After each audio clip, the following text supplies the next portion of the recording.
Many young Muslims today are confused. Some are told focus only on religion, others are told forget faith, focus on money, success, and science. But deep inside, many of us are asking a different question. Can I be excellent in this world and successful in the next? Can I be a scientist, a thinker, a leader, and still walk toward Jannah?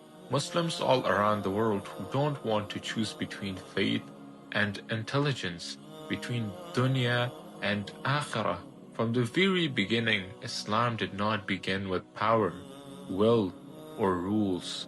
It began with knowledge. Read in the name of your Lord who created. The first command was not believe blindly. It was read, observe, think, and learn. Allah did not tell us to escape the world. He told us to understand it. Some people think science makes faith weaker, but the Quran speaks differently. Allah says, indeed in the creation of the heavens and the earth, and the alternation of night and day, are signs for those of understanding. Notice something important. Allah does not say signs for those who follow blindly. He says those of understanding. Science is not the enemy of faith, arrogances. When science is done with humility, it leads to awe. When knowledge is mixed with ego, it leads to blindness. Allah says something very powerful and often overlooked. We will show them our signs in the horizon and within themselves until it becomes clear to them that it is the truth. Look carefully. Horizons, the universe, physics, astronomy, technology, and within themselves, the brain, consciousness, psychology, the soul. This verse is inviting us to learn more about Quran and science. It is an invitation to explore. Science becomes a path, not a replacement for faith. Being a Muslim scientist does not mean forcing Quranic verses into textbooks. It means using knowledge to reduce harm, solving real human problems, acting ethically when power is in your hands, remembering that intelligence is a trust, not ownership.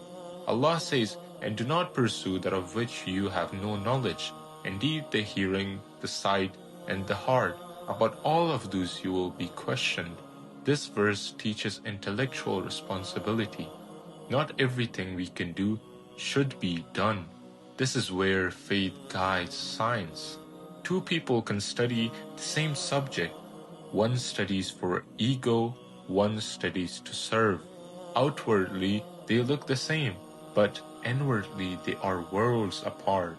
The Quran reminds us, say each works according to his own nature, and your Lord knows best who is rightly guided. Your intention shapes your destination.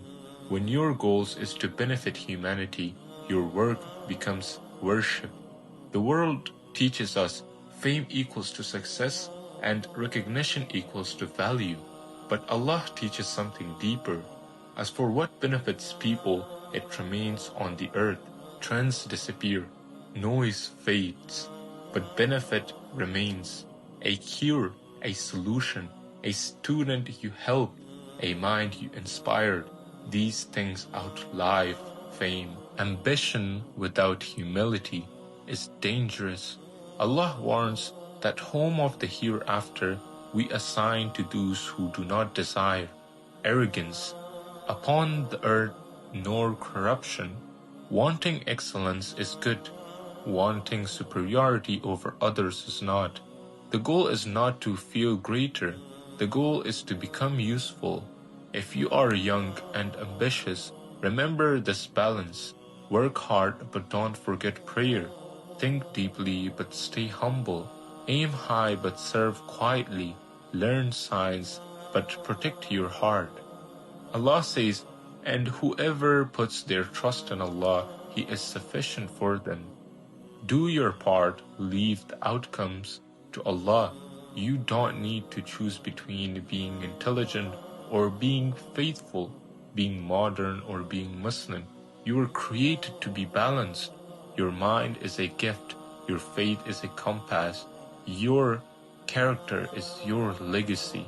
My dream, and maybe yours too, is not just to be known, but to be useful. Not just to succeed, but to succeed with sincerity. Not just to understand the world, but to walk toward Jannah while improving it. May Allah grant us knowledge that benefits, hearts that remains humble, and lives that leave good behind.